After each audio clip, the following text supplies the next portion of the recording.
কোনো মানুষের ভাগ্য নিয়ে কাজ করবে, বৈষম্য নিয়ে, চাঁদাবাজ, দুর্নীতি, সন্ত্রাসের বিরুদ্ধে কাজ করবে। যারা বিগত সময় আমরা রাজপথে পেয়েছি, রাজনীতি করেছি, যাদেরকে আমরা রাজপথে পেয়েছি, তাদেরকে নিয়ে আমরা আগামীতে রাজনীতি করতে চাই।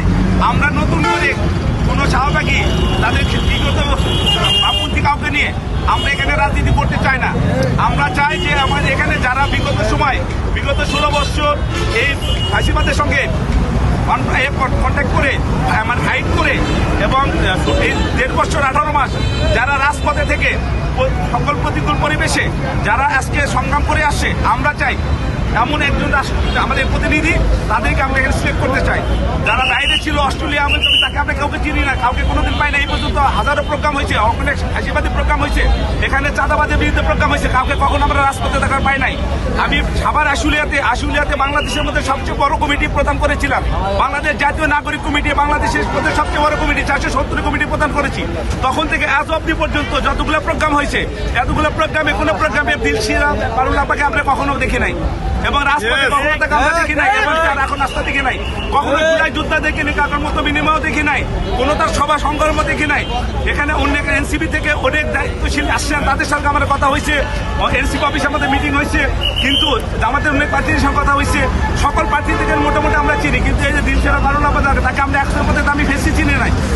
আমরা জুলাই যোদ্ধা হিসাবে এখানে ভয়েস অফ জুলাইয়ের আমি একজন প্রতিনিধি, কেন্দ্রীয় সভাপতি হিসাবে আছি, এবং এখানে অসংখ্য জুলাই যোদ্ধারা দাঁড়াইছেন, যারা জুলাই ফাইট আছে, অনেক আহত আছেন, এখানে অনেক আহত যারা জুলাই যোদ্ধারা আছেন, তারা এই বাইপেলকে একটা ফাঁসিবাদ মুক্ত, আপনার চাঁদাবাদ মুক্ত একটা সমাজ করতে চায়, কিন্তু সেখানে এরকম কোন নির্দেশনা তাকে আমরা পাই নাই, বা তাকে আমরা রাজপথে দেখে নাই।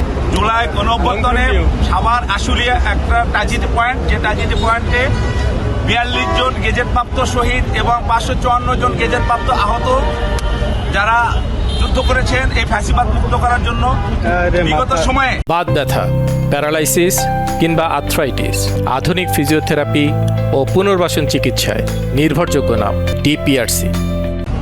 এই সাভার আশুলিয়াকে নির্মাণে ফ্যাসিবাদ মুক্ত, চাঁদাবাদ মুক্ত একটা রাষ্ট্র গঠনে বিগত 18 মাসে আমরা রাজপথে তাদেরকে নিয়ে প্রতিটি সংগ্রাম করেছি। সেই সকল কোনো রাজনীতিবিদকে আমরা এখানে পাই নাই। আমরা যাদেরকে এনসিপি মনোনীত করেছেন, তাকে আমরা বিগত কোনো সময় জুলাই যোদ্ধাদের সঙ্গে তার কোনো মতবিনিময়, কোনো আলোচনা, কোনো বৈঠক, কোনো আমাদের জুলাই যোদ্ধাদেরকে নিয়ে কোনো চিন্তা চেতনা বা আবহাওয়া জনগণের নিয়ে এই বৈষম্য মুক্ত, চাঁদাবাদ মুক্ত রাষ্ট্র গঠনের কোনো প্রতিক্রিয়া সে আমাদের সঙ্গে সম্পৃক্ততা হয় নাই, এবং তাকে আমরা বিগত সময় রাজপথে কখনো দেখি নাই। তাই আমরা চাই, যারা বিগত সময়ে 18 মাস এবং 16 বছর এই ফ্যাসিবাদের সঙ্গে ফাইট করে আসছে, আমরা চাই এমন একজন আমাদের প্রতিনিধি আগামীতে আমাদের পাশে থেকে আমাদেরকে এই ফ্যাসিবাদ মুক্ত, চাঁদাবাদ মুক্ত সমাজ গঠনে, বৈষম্য মুক্ত একটা সমাজ গঠনে আমাদের সক্রিয় ভূমিকা পালন করবে, এবং আমাদের দুঃখে সুখে আমাদের পাশে থাকবে। আমরা এমন একজন প্রতিনিধি চাই। দিলশিরা পারুল আপাকে যারা এনসিপি মনোনীত করেছে, তারা তাদের নিজেকে এককভাবে আমাদেরকে চাপাই দিচ্ছে। আমরা চাই এই চাপানো সিস্টেম, এই চাপানো বৈষম্য বিগত 54 বছরে আমরা এলাকার বাংলাদেশে, বিশেষ করে ঢাকা 19-এ আমরা হতে দেব না।